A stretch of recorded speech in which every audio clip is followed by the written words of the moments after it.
Scatter brushes can be created from virtually any piece of artwork, including, now in the latest version of Illustrator, images. Let's create a couple of scatter brushes so you can see how they work. Now, beginning this video with the scatter.ai file already open on my computer. And I'm going to start by coming over here to my brushes panel. And I have some artwork on my artboard that I want to make into a scatter brush. So it's pretty easy to do. I'm going to go ahead and select this piece of artwork, the star, and I'm going to drag it and drop it into the brushes panel. Now, this displays my new brush dialog box where I can choose the type of brush I want to create. And in this example, I'm going to go ahead and create a scatter brush. So I'm going to go ahead and choose that option. And now it's presenting me with these scatter brush options. So I'm going to give this a name. I'm going to call this LBV scatter brush. There we go. And up here at the top, I can control how I want this piece of artwork to be scattered. So let's just look at something real quickly. If I leave it at the defaults and I click OK, you can see that if I grab my paintbrush tool and I make sure that my brush is selected, I can go ahead and drag to draw a path, and the scatter brush is going to go ahead and follow that path.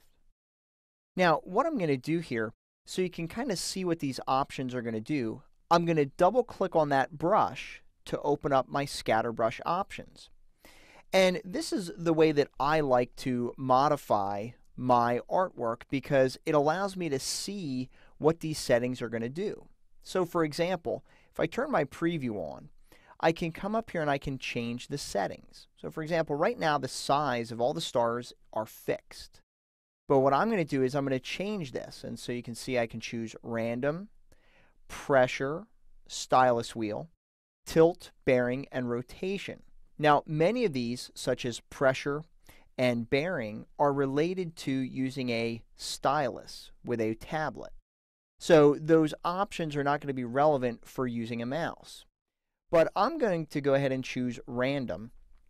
And now as I drag these sliders, you're going to see that the artwork is going to start changing, or I should say updating, to reflect the changes that I'm making. So I'm basically specifying how small I'm allowing the stars to be, and then how big I'm allowing the stars to be as well.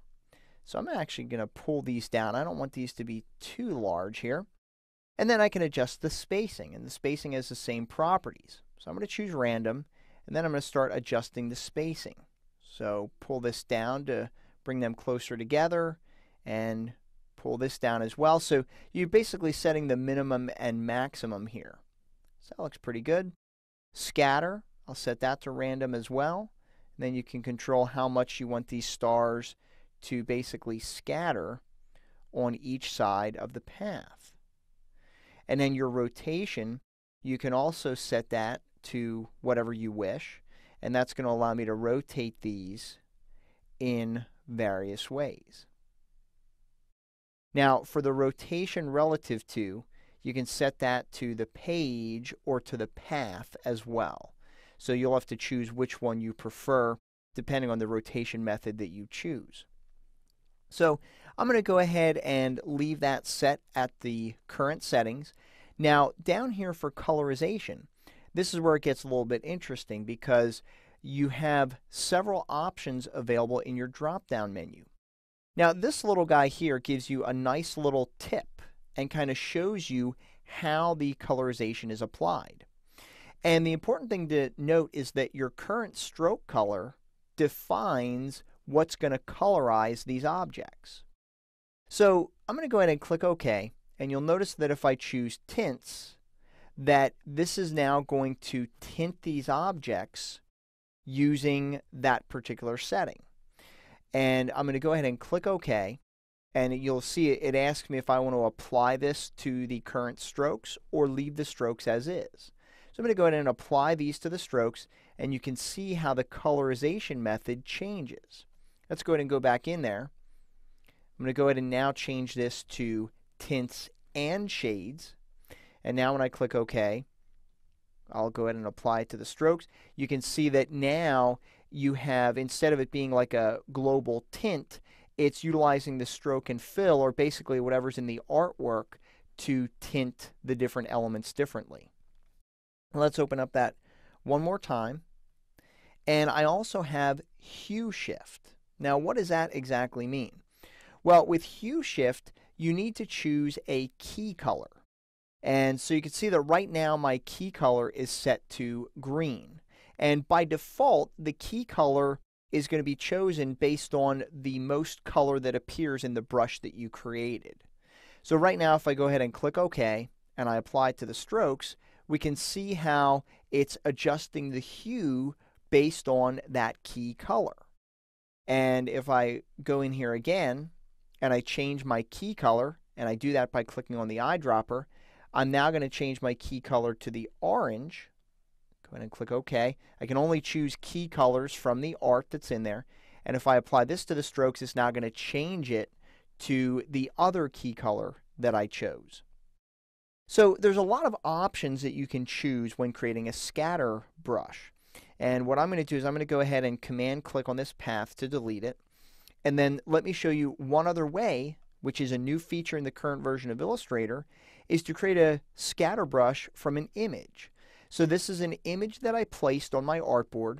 And if I go to the window menu and choose links, we can see that it is embedded. And that's the requirement for using an image in a brush, is that the image is embedded inside of Illustrator. And you want to keep in mind the size of this image is certainly going to affect your performance, depending on your computer and other variables. So I'm going to go ahead and close this.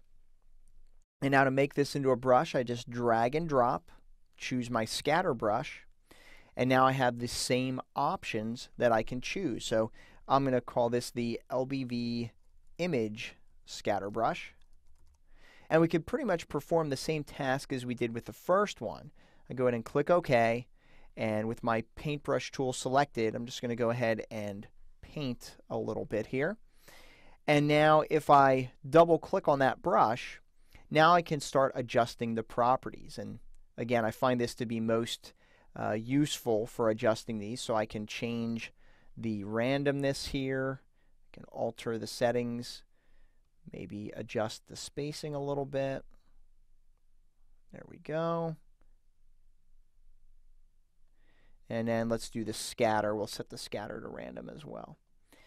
And you can see, now here's the thing, with your colorization method, it really doesn't matter what's chosen here. Even though we can choose different modes here, so I'll go ahead and pick like a different color. For an image such as this, because it's pretty neutral, we're not going to see anything, but quite honestly, these colorization methods don't really apply to your brushes. Even though I apply them with an image brush, you're not going to see that colorization method applied. No matter what kind of colorization I choose here, even if I choose tints, you can see my stroke is orange. When I apply it to the strokes, nothing really happens with image brushes. So as you can see, not only can these scatter brushes be incredibly powerful and artistic, but they're a lot of fun too.